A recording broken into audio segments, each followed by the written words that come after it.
Good day, viewers and listeners. My name is Suleiman Oluwashina, and we're bringing you the agricultural news on SPFS TV. The headlines: Oyo to leverage on AFDB's special agro-industrial processing zones. Concerns over high cost of rice despite 850 billion naira government investment.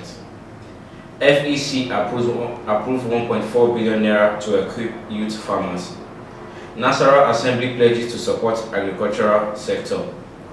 Agricultural development vital in improving food security, Commissioner. Now the news in full. Oyo to leverage on AFDB's special agro-industrial processing zones. Oyo State government has said that it will leverage on the African Development Bank backed special agro-industrial processing zone located in the state for economic growth.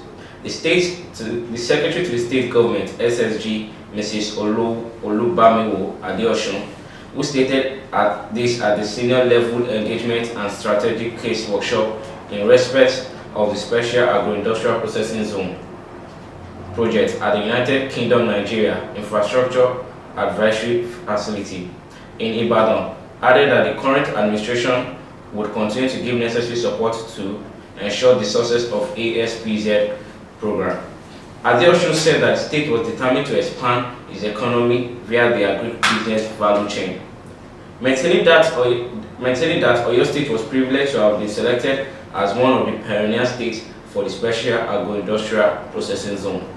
According to her, the project will give room for structural transformation in agriculture, adding that a project to the tune of $210 million that will impact more 1.5 million households and create no less than 400,000 direct jobs and 1.6 million indirect jobs across the 6 states in its phase 1 is not the one that we are ready to toy with. She hinted that the present administration will continue to develop the 3 farm products, including cassava, soybeans, and rice, as requested by the African Development Bank to expand the state's economy. She said that it gives me, she said, and I quote, "It gives me great pleasure to be in your midst today for this preliminary meeting of the Special Agro-Industrial Processing Zone pre-SAPZ workshop. Concerns of high cost of rice despite 850 billion naira government investment." An agricultural expert has chided the government over the high cost of rice despite over 850 billion naira on the rice value chain under the Anchor Borrowers Program. The national president of Nigeria Agro Input Dealers Association, the NAIDA, Kabiru Farah, argued that if the money spent by the central bank investing in rice was spent on importing it, Nigerians will have more than enough to eat at a lower price. Currently, a 80 kg of Nigerian rice is sold for between 25,000 and 27,000 naira, while foreign rice is sold for between 30,000 and 32,000 naira. Rice millers had blamed the high cost of the staple food on the high cost of production and unavailability of paddy rice. They faulted the Central Bank of Nigeria, the CBN, for the disbursement of over 850 billion naira on Anchor Borrowers Program. Yet, rice is still expensive and not available in the market. Farah, while speaking to newspaper in Abuja, said rather than expanding on much money on one value chain with no result to show, the government should invest more in ensuring farmers get access to agro inputs at a subsidized price. He said farmers would be happier because farm inputs prices are rising, but with the GES, the farmers can get inputs at an affordable price. That means Nigerian consumers will get things at affordable price, all things being equal. He argued that the central bank's APB focuses mainly on rice producers, while the GES centers on all value chains, making it more impactful. He said, bringing back GES means a lot because commercial banks have to come, producers, suppliers, agro-dealers, farmers association have to come in so that they can agree on modalities for distributing the farm inputs.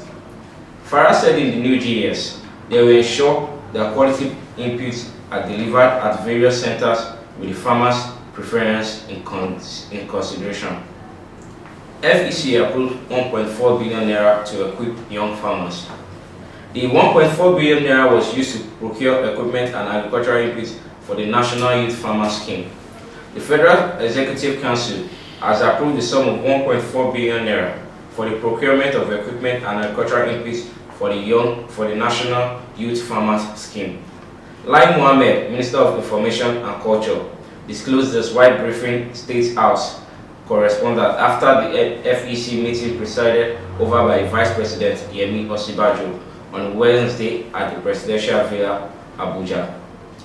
He said that 4 contracts were awarded for the scheme and expressed optimism that the project would encourage youth to go into agriculture. The other memo on behalf of the President is that seeking approval for the award of contract for the provision of various agricultural inputs and equipment for the National Youth Farmers Scheme. We have the National Farmers Scheme under the National Agricultural Land Development Authority (NALDA).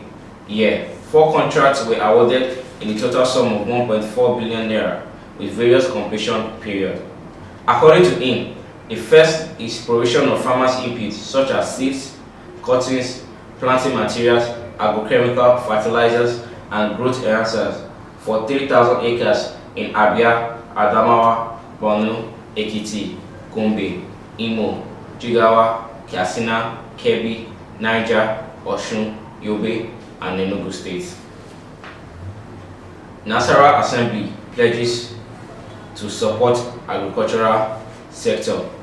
The Nasarawa State House of Assembly said it will synergize and support the State Ministry of Agriculture and Water Resources in order to boost food production in the state.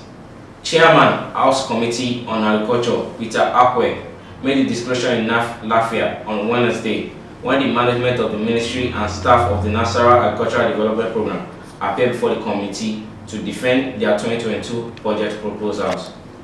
Akwe explained that effective collaboration with the ministry will not only boost food production, but will also boost the revenue base and improve the standard of living of the people of the state. He said, "We invited you to defend your 2022 budget proposal with the view of addressing your gray areas.